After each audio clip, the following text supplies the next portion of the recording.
Hi friends, welcome to Damba's kitchen. నా పేరు శ్రీదేవి. ఈరోజు నేను చేయబోయేది వెల్లుల్లి నిలవ పచ్చడి. వెల్లుల్లి పచ్చడికి కావాల్సిన పదార్థాలు: పొట్టు తీసిన వెల్లుల్లి అరకిలో, నిమ్మరసం 150 గ్రాములు, ఆవాలు 2 టేబుల్ స్పూన్లు, మెంతులు 1 టేబుల్ స్పూన్, జీలకర్ర 1 టీ స్పూన్, సాల్ట్ 50 గ్రాములు, కారం 100 గ్రాములు, అర టీ స్పూన్ పసుపు, అల్లం వెల్లుల్లి పేస్ట్ 2 టీ స్పూన్లు, ఆయిల్ 200 గ్రాములు, తాలింపు కోసం 3 ఎండుమిరపకాయలు, అర టీ స్పూన్ జీలకర్ర, అర టీ స్పూన్ మెంతులు, అర టీ స్పూన్ ఆవాలు, 2 రెమ్మల కరివేపాకు. తయారు చేయ విధానం: స్టవ్ వెలిగించుకుని ప్యాన్ పెట్టుకుని మెంతులు వేసి కొద్దిగా వేగిన తర్వాత ఆవాలు వేసి కొద్దిగా వేగనివ్వాలి. ఆవాలు ఎక్కువ వేగనవసరం లేదు. ఆవాలు కొద్దిగా వేగిన తర్వాత జీలకర్ర వేసి కొద్దిగా వేగనివ్వాలి.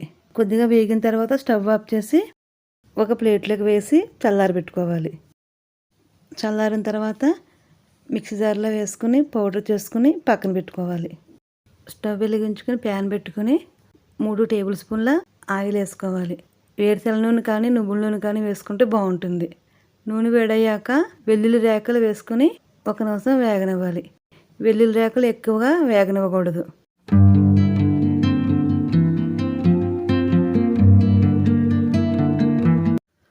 ఒక నిమిషం వేగిన తర్వాత స్టవ్ ఆఫ్ చేసుకుని ఒక ప్లేట్లోకి వేసుకుని చల్లారబెట్టుకోవాలి. స్టవ్ వెలిగించుకుని ప్యాన్లో 2 టేబుల్ స్పూన్ల ఆయిల్ వేసుకుని ఆయిల్ వేడయ్యాక అల్లం వెల్లుల్లి పేస్ట్ వేసి బ్రౌన్ కలర్ వచ్చే వరకు వేయించుకోవాలి.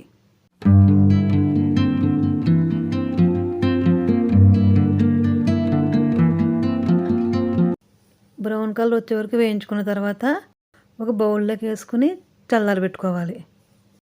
ప్యాన్లో 2 స్పూన్ల ఆయిల్ వేసుకుని తాలింపు వేసుకోవాలి.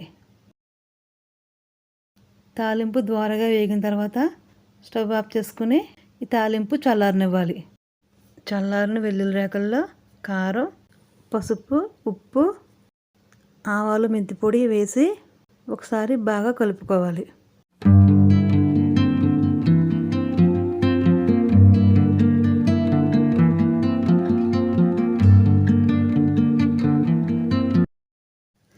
చల్లార్చి ఉంచుకున్న అల్లం వెల్లుల్లి పేస్ట్ వేసి ఒకసారి కలిపిన తర్వాత నిమ్మరసం, ఆయిల్ వేసి ఒకసారి బాగా కలుపుకోవాలి.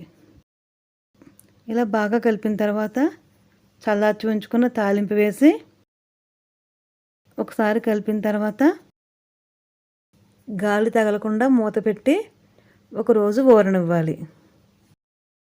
ఒకరోజు ఊరిన తర్వాత ఒకసారి బాగా కలుపుకొని ఉప్పు, కారం, పులుపు చూసుకొని గ్లాస్ జార్లో వేసి ఫ్రిడ్జ్లో పెట్టుకోవాలి. ఆరోగ్యానికి ఎంతో మేలు చేసే వెల్లుల్లి నిలవ పచ్చడి రెడీ. నా వీడియో కనుక మీకు నచ్చినట్లయితే please like, share and subscribe.